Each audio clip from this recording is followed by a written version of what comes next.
টেকসই উন্নয়নের লক্ষ্যে রাজ্যের ৮টি জেলা গুরুত্বপূর্ণ ভূমিকা পালন করেছে। আজ পশ্চিম জেলার জেলা শাসকের কনফারেন্স হলে এই বিষয়ে একটি পর্যালোচনা বৈঠকে একথা জানান পরিকল্পনা ও পরিসংখ্যান দপ্তরের মন্ত্রী বিকাশ দেববর্মা।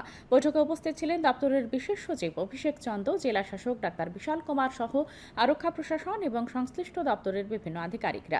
মন্ত্রী জানান, 2023-24 অর্থবর্ষে রাজ্যের ৮টি জেলা ফ্রন্ট রানারের মর্যাদা পেয়েছে। তেমনিভাবে উত্তর পূর্বাঞ্চলের জেলাগুলির মধ্যে রাজ্যের পশ্চিম ত্রিপুরা জেলা পঞ্চম স্থান দখল করেছে। তিনি জানান, 2030 সালের মধ্যে 17টি পর্যায়ে টেকসই উন্নয়নের লক্ষ্যে সরকার বদ্ধপরিকর। সাফল্য প্রতিফলিত হয়েছে সদ্য প্রকাশিত এসডিজি এনইআর ইন্ডেক্স 2.0 2023-2024 এ রাজ্যের সকল 8টি জেলা ফ্রন্ট রানার মর্যাদা অর্জন করেছেন। এই কৃতিত্বে শুধুমাত্র মিজোরাম, সিকিমের পাশাপাশি ত্রিপুরাকেই এই মর্যাদা অধিকার করেছে।